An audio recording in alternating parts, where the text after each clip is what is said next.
नमस्कार साथियों, स्वागत है आप सभी का मेरे चैनल सिर्फ आईएएस में।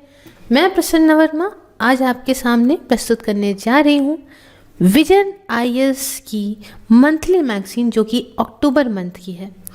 साथियों, ये एकदम नया इनिशिएटिव रहेगा जिसमें मैं सारी मैगजीन्स को मंथली कवर करूँगी और बाद में 365 को भी कवर करूँगी। बट बात यहाँ ऐसी है कि जो पुरानी मैगजीन्स हैं लाइक जुलाई की या जुलाई से लेकर सितंबर तक की, वो सारी मैगजीन्स को हम बाद में कर लेंगे जैसे जैसे समय मिलता जाएगा। अक्टूबर की अभी आ गई है तो अक्टूबर से हम शुरुआत कर लेते हैं। साथियों, सबसे पहले हम यहाँ पे पॉलिटी एंड गवर्नेंस को करेंगे और पॉलिटी एंड गवर्नेंस में कई सारे टॉपिक्स हैं जिनको हम आपको समझाएंगे। तो आइए शुरू करते हैं। सबसे पहले इसको देखिए, पॉलिटी एंड गवर्नेंस में सबसे पहला टॉपिक जो यहाँ पे दिया गया है वो है capacity building of urban local bodies का। क्या है, न्यूज़ में क्यों रहा है, समझते हैं। देखिए, न्यूज़ में रहने की वजह ये है कि रिसेंटली कैपेसिटी बिल्डिंग कमीशन ने साथ में मिलकर कोलैबोरेट करा, किसके साथ में, ministry of housing and urban affairs के साथ में, और यहाँ पे एक नेशनल वर्कशॉप को ऑर्गेनाइज करा इस कैपेसिटी बिल्डिंग को लेके अर्बन लोकल बॉडीज़ की, ताकि सब मिलजुल के काम करें और कैपेसिटी अच्छी हो, बरकरार हो और ज़्यादा बिल्ड हो इन यूएलबीज़ की, that is urban local bodies की, पूरे ही इंडिया के अंदर। न्यूज़ के बारे में थोड़ी और जानकारी दूँ तो वर्कशॉप ये मार्क करती है लॉन्च 3 इम्पॉर्टेंट की इनिशिएटिव का। पहला है एनुअल कैपेसिटी बिल्डिंग प्लान, ताकि ये जो ministry of housing and urban affairs है उसकी कैपेसिटी और बढ़े। उसके अलावा ACB फॉर 6 पायलट ULBs, इसमें कहाँ कहाँ रहेगा, अहमदाबाद, भुवनेश्वर, मैसूरू, राजकोट, नागपुर और पुणे में। उसके अलावा कॉम्प्रिहेंसिव टूल किट रहेगी प्रिपेयर करने के लिए कैपेसिटी बिल्डिंग प्लान्स को अर्बन लोकल बॉडीज़ के लिए, ताकि एक अच्छा वैल्यूएबल रिसोर्स प्रोवाइड हो और ग्रोथ हो, डेवलपमेंट हो इन अर्बन लोकल बॉडीज़ का। ठीक है। अब कैपेसिटी बिल्डिंग कमीशन में क्या है, कहाँ से इसका ओरिजिनेशन हुआ, इसके बारे में थोड़ा समझते हैं। दोस्तों, इसको बनाया गया था एक गैजेट ऑफ इंडिया के माध्यम से 2021 में, और एक इंडिपेंडेंट बॉडी के तौर पे जो कंप्लीट एग्जीक्यूटिव और फाइनेंशियल ऑटोनॉमी थी, इसको आज़ादी थी। काफ़ी इम्पॉर्टेंट कंपोनेंट था ये National Programme for Civil Services Capacity Building का, जिसे हम लोग मिशन कर्मयोगी भी कहते हैं। किसकी सर्विसेज के अंदर है ये है सर्विस करा जाता है by department of personal and training के द्वारा। उद्देश्य क्या था, पर्पस क्या था? पर्पस ये था कि क्रेडिबिलिटी जो है और बढ़ानी है, बिल्ड करनी है, और एक ऐसे यूनिफॉर्म एक जैसी अप्रोच लेके जानी है ताकि प्रॉपर कैपेसिटी बिल्ड हो और साथ में कोलैबोरेटिंग और को शेयरिंग बेसिस पे काम हो। इस बात को ध्यान में रखा गया। कॉम्पोजिशन की बात करें तो इसमें चेयरपर्सन है और साथ में 2 और मेंबर्स भी हैं।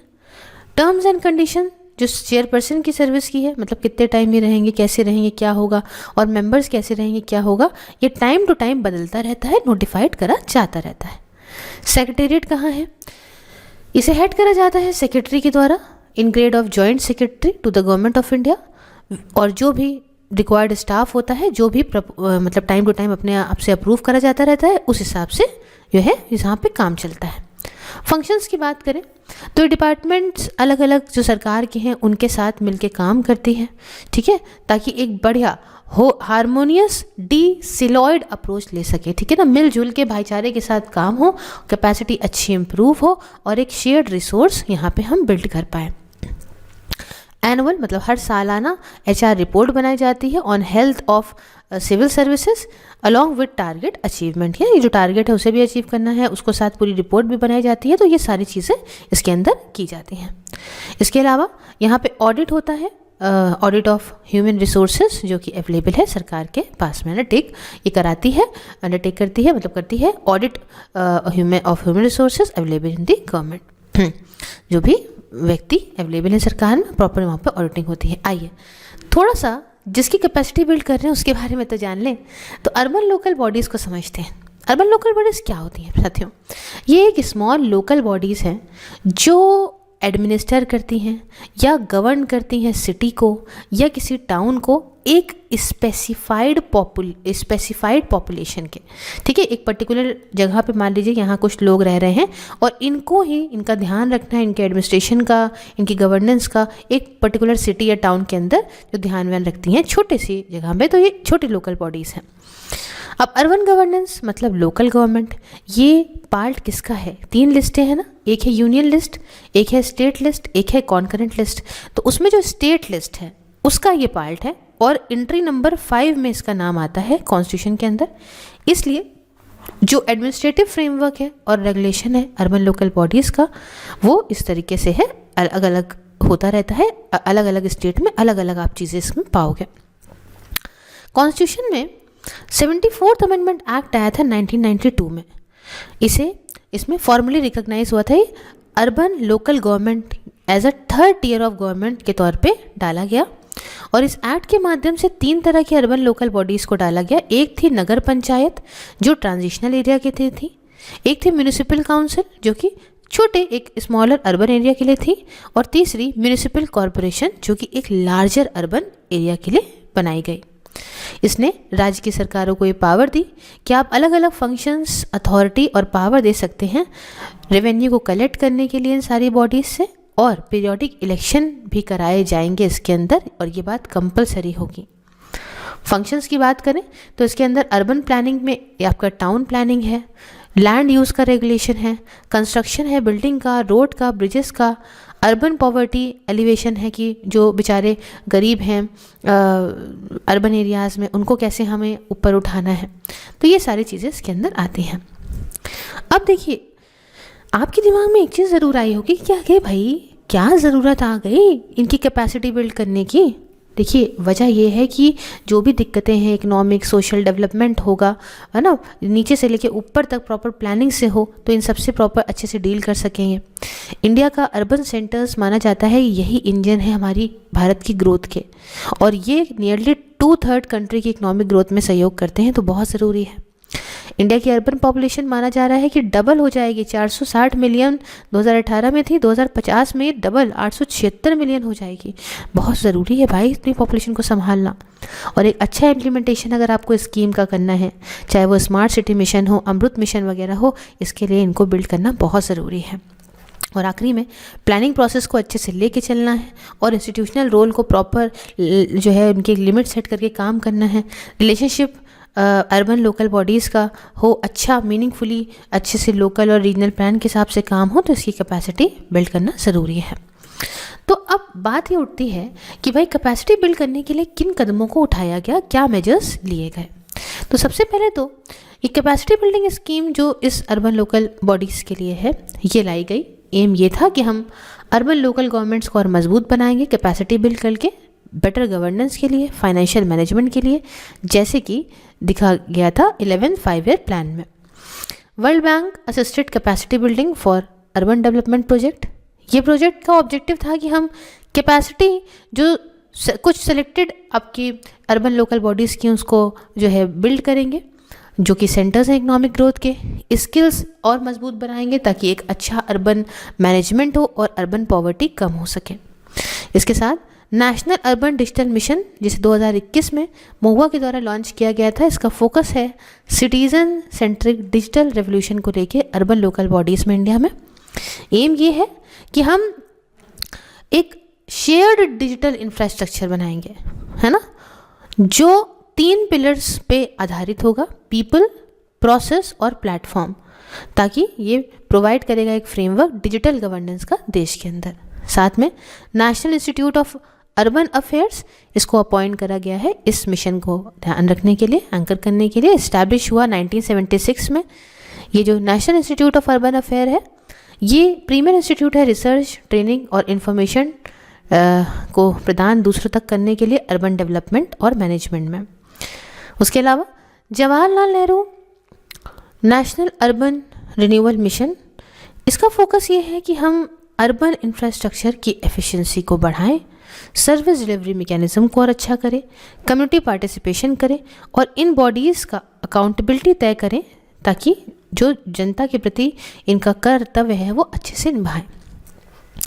म्युनिसिपल बॉन्ड्स, ये एक फाइनेंशियल इंस्ट्रूमेंट्स होते हैं जो म्यूनिसिपल कॉरपोरेशन और दूसरी जो इनसे मिली जुली बॉडीज़ होती हैं भारत के अंदर, वो इशू करती हैं किस लिए? फंड्स को रेज करने के लिए, पैसा इकट्ठा करने के लिए। तो मैम आखिरकार इतनी क्या बड़ी बात है, क्या चैलेंज इससे जुड़ा हुआ है कैपेसिटी बिल्डिंग को लेके इन अर्बन लोकल बॉडीज़ से? देखिए, स्किल्स की कमी होना, जो लोग जो पर्सनल इंगेज है ना इस अर्बन अफेयर्स को मैनेज करने में और म्यूनिसिपल सर्विसेज को मैनेज करने में, उनमें स्किल्स की कमी है, खासकर उन एरियाज़ में जैसे कि सोशियो इकोनॉमिक प्लानिंग करनी हो, सस्टेनेबल अर्बन प्लानिंग करनी हो, फाइनेंशियल मैनेजमेंट में, ई गवर्नेंस में, ये सब देखने को इनमें स्किल्स की कमी पाई जाती है। ट्रेनिंग करिकुला, मतलब कैपेसिटी गैप्स जो म्यूनिसिपल एम्प्लॉयज़ के हैं ये देखे जाते हैं कैपेसिटी बिल्डिंग डेफिसिट से, है ना, इनमें कमी है। ट्रेनिंग इंस्टीट्यूशंस के अंदर हम देखते हैं कि बढ़िया ट्रेनिंग नहीं प्रोवाइड होती। तो ये ट्रेनिंग करिकुला ये प्रोग्राम सेंट्रिक या इवेंट बेस्ड होते हैं, अपने काम तक ही सीमित होते हैं। तो इसकी वजह से क्या हो जाता है कि आगे जो एक पर्टिकुलर स्किल्स है वो यहाँ पे हैम्पर करती है साथियों। साथ में स्टेट के ट्रेनिंग इंस्टीट्यूट का फोकस होता है ज़्यादातर जनरल और रूरल एडमिनिस्ट्रेशन में, ना कि अर्बन गवर्नेंस में, तो ये दिक्कत होती है। अवेयरनेस और पार्टिसिपेशन की कमी, देखिए ये जो सिटीजन्स और अर्बन लोकल बॉडीज़ के बीच का जो कनेक्शन है ना, वो इतना मजबूत ना होने के कारण एक अच्छा कम्युनिकेशन नहीं हो पाता। तो इससे फीडबैक नहीं मिलेगा, सिटीज़न जब फीडबैक ही नहीं देंगे तो पता कैसे चलेगा सही हुआ कि गलत हुआ, तो ये एक दिक्कत है। उसके अलावा पार्शियल डेवोल्यूशन, देखिए 73rd और 74th अमेंडमेंट एक्ट जो आया ना, उसमें लोकल गवर्नेंस बॉडीज़ के फंक्शंस को यहाँ पे लेकर आया।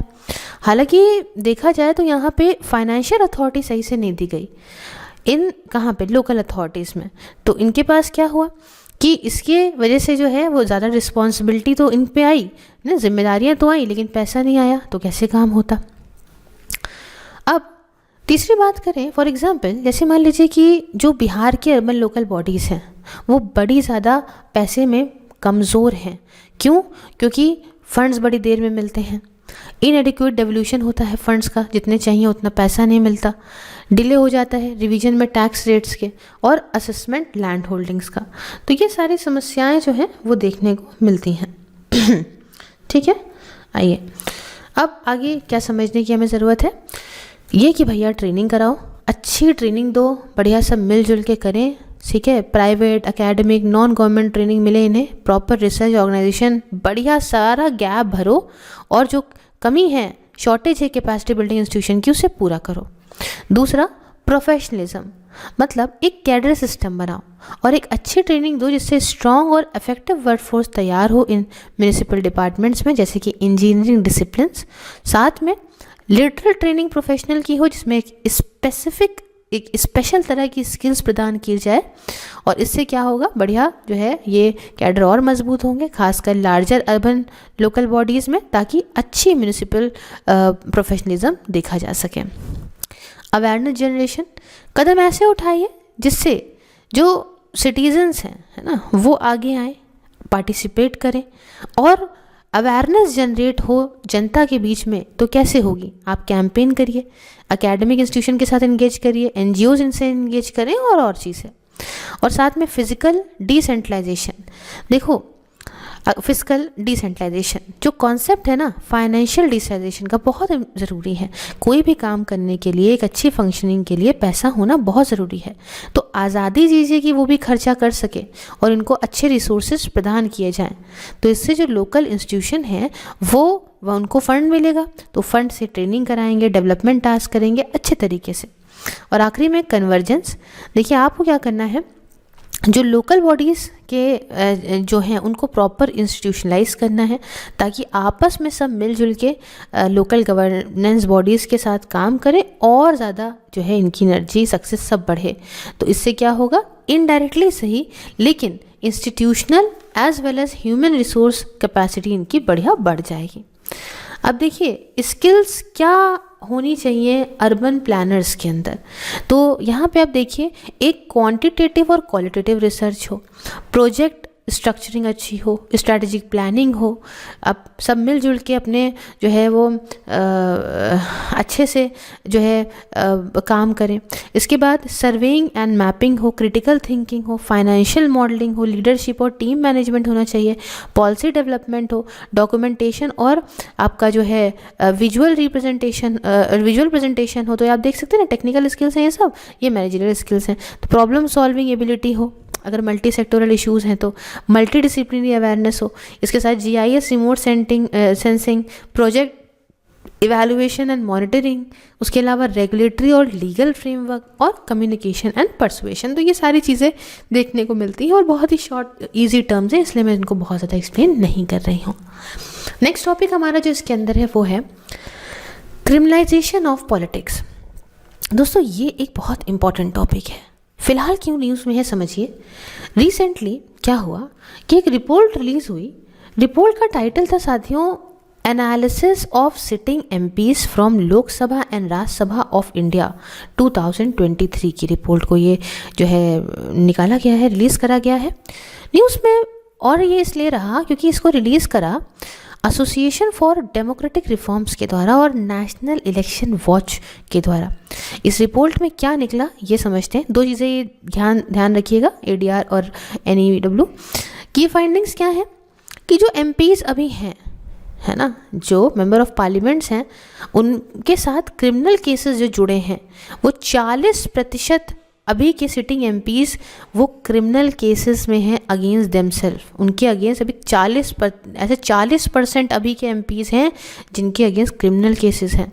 और सिटिंग MPs जिनके साथ सीरियस क्रिमिनल केसेस हैं उनमें 25% जो MPs हैं उनके अगेंस्ट सीरियस क्रिमिनल केसेस हैं, जैसे मर्डर, अटेम्प्ट टू मर्डर वगैरह के। सबसे ज़्यादा जहाँ पे MPs के अगेंस्ट परसेंटेज जो सबसे ज़्यादा है क्रिमिनल केसेस का, वो देखने को मिलता है लक्षद्वीप, फिर उसके बाद केरला, बिहार, महाराष्ट्र, ऐसे चल रहा है मामला। अब ADR को इस्टेब्लिश करा गया था 1999 में। ADR that is association for Democratic reforms. कुछ ग्रुप ऑफ प्रोफेसर ने किया था जो कि Indian institute of management Ahmedabad से थे, IIM अहमदाबाद से। उद्देश्य ये था कि हमें गवर्नेंस को और मजबूत बनाना है, अपनी डेमोक्रेसी को लगातार काम करके इलेक्टोरल और पॉलिटिकल रिफॉर्म्स में। अब देखिए, आप कहेंगे कि मैम पहले ये बताइए क्रिमिनलाइजेशन ऑफ पॉलिटिक्स होता क्या है। ये तो बहुत ज़रूरी है। देखो, सेकेंड ARC के कुछ पॉइंट्स को मैंने भी कवर करा है पूरी। मैंने सेकेंड ARC की कई सारी सीरीज़ के पॉइंट्स डाल रखे हैं अच्छे से, तो एक प्लेलिस्ट है, आप चेकआउट कर सकते हो। देखिए, जो सेकेंड ARC रिफॉर्म कमीशन थी ना, उसने अपनी 4th report ethics in governance में ये कहा कि स्टेट करा इसको participation of criminals in electoral process. ठीक है, तो इसमें एक जो है 4th रिपोर्ट के अंदर आप ये पाओगे। और फैक्टर्स क्या है इसके क्रिमिनलाइजेशन ऑफ पॉलिटिक्स के पीछे, देखो नेक्सस, जब क्रिमिनल गैंग, पुलिस, ब्यूरोक्रेसी और पॉलिटिशियन ये सब आपस में हाथ मिला लेते हैं ना, तो बड़ी दिक्कत हो जाती है। फिर पावर क्रिमिनल्स का यूज़ कैसे करती है, पॉलिटिकल पार्टी यूज़ करती है कि भैया हम अकेले जो और जो दूसरी पार्टी के लोग खड़े हैं या ना निर्दयी इंडिपेंडेंट कैंडिडेट हैं तो वो क्या करेंगे, है ना, तो वो खड़े होते हैं तो उनको खरीद लो, उसके अलावा पैसा जो भी है उससे वोट खरीद लो, इलीगल एक्टिविटीज़ करो, तो ये फ़ायदा मिलता है। विनेबिलिटी मतलब ADR की रिपोर्ट के हिसाब से जो जीतने का चांस है वो दोगुना बढ़ जाता है दूसरे कैंडिडेट के कंपैरिजन में। उसके बाद denial of justice and rule of law मतलब ड्यू टू इनऑर्डिनेट डिलेस, इससे क्या होता है, सालों साल तक इतनी हाई कॉस्ट बढ़ती जा रही है जुडिशियल प्रोसेस की, क्योंकि काम होने नहीं देते ये लोग, सब मिले जुले हैं, वो क्रिमिनल को जो है वो आराम से बचाए रखते हैं। वोट बैंक भाई, वोट बैंक, पॉलिटिकल पार्टीज़ क्या करती हैं, ये बढ़िया क्रिमिनल को जो है कहती हैं कि हम आपको कैबिनेट पोजीशन देंगे, बदले में आप हमको वोट दिलाओ, समझे। मनी पावर, अब देखो स्टैट्यूटरी लिमिट कम है इलेक्शन एक्सपेंस के लिए, तो ज़्यादा एक्सपेंस करना है तो आपको क्रिमिनल की मदद लेनी पड़ेगी। कुछ और फैक्टर्स भी हैं जैसे करप्शन, उसके बाद तालमेल क्रिमिनल्स और पॉलिटिशियन वगैरह का, ये सब चीज़ें कॉमन है। अच्छा, अगर हो गया क्रिमिनलाइजेशन पॉलिटिक्स का तो क्या क्या दिक्कतें आती हैं। देखिए, सबसे पहली चीज़ तो भ्रष्टाचार पैदा होता है, लोगों का विश्वास उड़ जाता है, समझे। और अगर देखें क्रिमिनल, इंडिया की रैंक 85 नंबर है 180 कंट्रीज़ में 2022 की करप्शन परसेप्शन इंडेक्स रिपोर्ट के द्वारा, जो कि ट्रांसपेरेंसी इंटरनेशनल ने निकाली है। साथ में जब पॉलिटिशियन मिल जाते हैं ना, इनका क्रिमिनल बैकग्राउंड होता है तो, और इनके पास कोई ना कोई पोस्ट आ गई, तो इससे लोगों का, जनता का ट्रस्ट खत्म हो जाता है इस पॉलिटिकल सिस्टम में।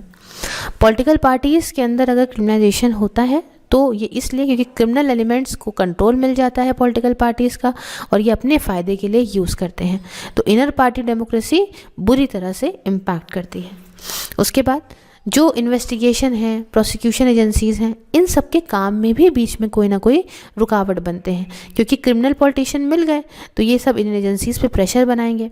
और इसके चलते सुप्रीम कोर्ट 2017 के इन्होंने टर्म किया था central bureau of investigation CBI को एक केज्ड पैरेट कहा था, आपको याद होगा, ठीक है, पिंजड़े में बंद एक तोता, और वो कब बोलता है, जब जो उसका जितना उसका मास्टर कहता है उतना बोलता है, इस मास्टर्स वॉइस।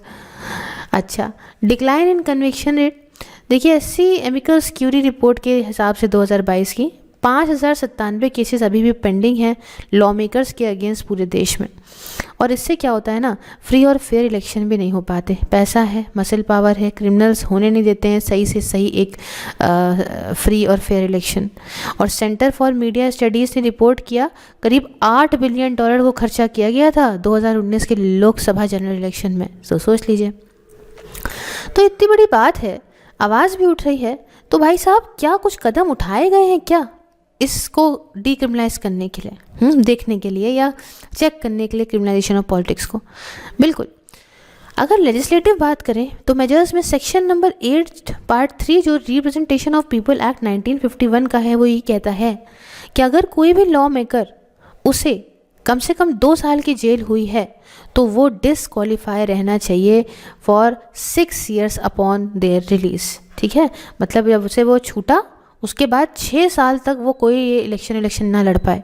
और ऐसा जो डिस्क्वालिफिकेशन है ये आर्टिकल नंबर 102 पार्ट 1 हमारे संविधान का इनेबल करता है, जो कहता है कि law maker can be disqualified under any law enacted by the parliament, कि लॉ मेकर भी डिस्क्वालीफाई किया जा सकता है कोई भी लॉ अगर कोई पार्लियामेंट लेकर आता है तो। इसी के चलते इसको मजबूती मिल जाती है वाले ऊपर वाले को।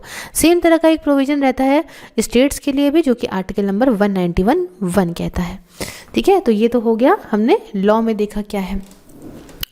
अच्छा, जुडिशियल प्रोनाउंसमेंट देखिए तो union of India versus association for Democratic reforms 2002 में सुप्रीम कोर्ट ने ये कहा कि जो इलेक्टर्स हैं इनके पास फंडामेंटल राइट्स है to know the antecedent of candidate, कि भैया उनके साथ क्या है क्या नहीं था।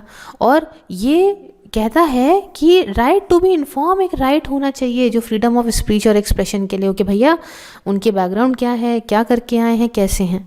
उसके अलावा People's Union for Civil Liberties versus Union of India 2004 के केस में सुप्रीम कोर्ट ने कहा कि section number 33B Representation of People Act 1951 का ये एक अनकॉन्स्टिट्यूशनल है और वॉइड है। सेक्शन ये कहता था कि कैंडिडेट जो है वो सिर्फ और सिर्फ फर्निश करेंगे information only under the act.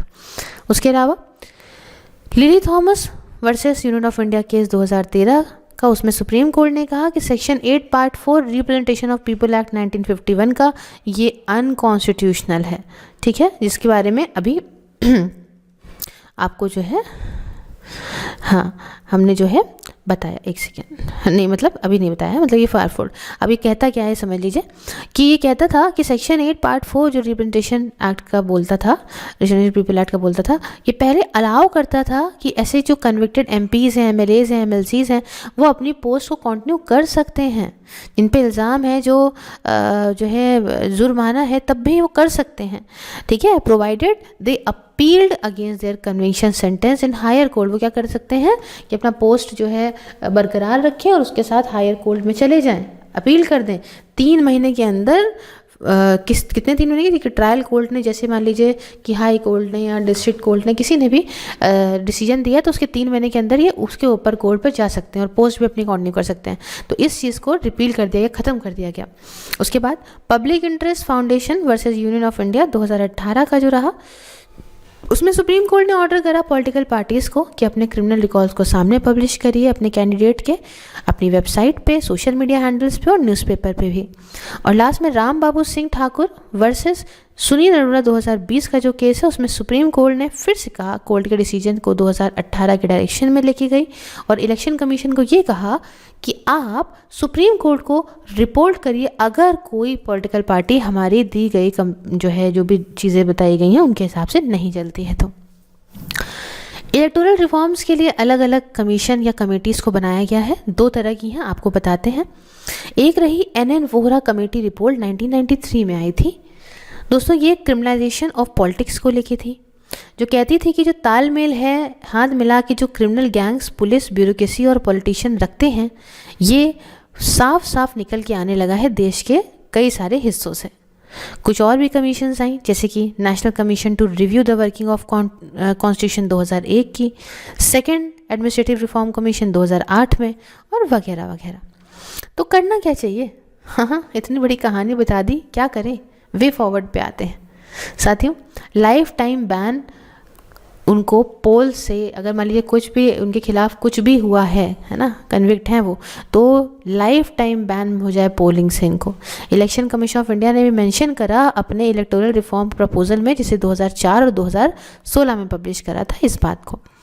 Hybrid electoral system, 170th जो है लॉ कमीशन की रिपोर्ट में ये सजेस्ट करा गया था हाइब्रिड सिस्टम के को लेके कि 75% जो होंगे वो first pass the post FPTP के हिसाब से होंगे और बाकी 25% वो प्रोपोर्शनल सिस्टम से होंगे। एक्सपर्ट के हिसाब से जो ये फर्स्ट पास द पोस्ट होगा वो कैंडिडेट को यहाँ पे और इनकरेज करेगा कि आप अच्छा अमाउंट जो है स्पेंड करें हर एक इलेक्शन में, समझे ना। तो encourages candidate to spend humongous amount in every election. Punishment, ठीक है ना, अभी इतना समझ गए ना कि कैसे क्या चल रहा है क्या नहीं चल रहा है। Punishment for filing false affidavit. अब देखिए, लॉ कमीशन ने अपनी 244th रिपोर्ट, जिसका टाइटल इलेक्टोरल डिस्क्वालिफिकेशन था, उसमें ये सजेस्ट किया कि पनिशमेंट जो है वो बढ़ा दी जाएगी, मिनिमम 2 साल की जेल मिलेगी अगर ऐसा कुछ करा जाता है, जो है अगर ऐसा कोई ऑफेंस होता है, और साथ में ये आपके डिस्क्वालिफिकेशन का भी कारण बन सकता है। चौथी बात, internal democracy for political parties. तो national commission to review the working of constitution की रिपोर्ट ने ये सजेस्ट किया कि एक डेडिकेटेड लॉ लाया जाएगा इंटर पार्टी डेमोक्रेसी के लिए।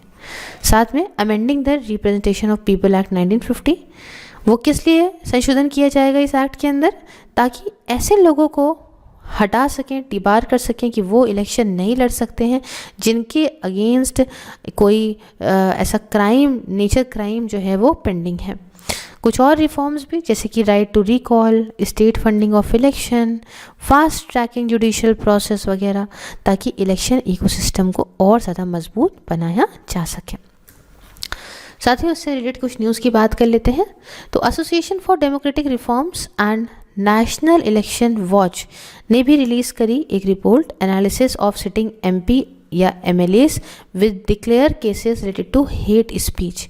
इसमें से 107 करंट MPs और MLAs जो है वो इन्होंने डिक्लेयर करा केसेस को, मतलब इन्होंने have declared cases related to hate speech. Hate speech क्या है? देखिए, लॉ कमीशन ने अपनी रिपोर्ट नंबर 267 में 2017 मार्च में हेट स्पीच को लेके ये कहा कि हेट स्पीच को डिफाइन नहीं करा गया है किसी भी लॉ के अंदर हमारे देश इंडिया में।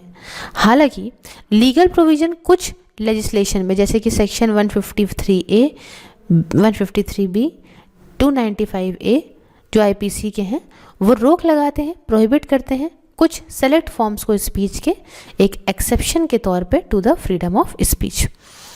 तो अभी ये चैप्टर ये लेक्चर बहुत लंबा हो जाएगा, इसलिए इसको यहीं रखते हैं। नेक्स्ट से हम पार्लियामेंट्री प्रिविलेजेस को पढ़ेंगे लॉ मेकर्स की। बाकी सारे जितने भी लिंक्स हैं फेसबुक वगैरह के, इंस्टा के, व्हाट्सएप के, सब आपको डिस्क्रिप्शन में मिल जाएंगे। आप मेरे चैनल को ज्वाइन भी कर सकते हैं मुझे काम में सपोर्ट करने के लिए।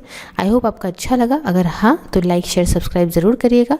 अपने सजेशंस मुझे कमेंट बॉक्स में दीजिएगा ताकि मैं और दिन प्रतिदिन इम्प्रूव करती रहूँ।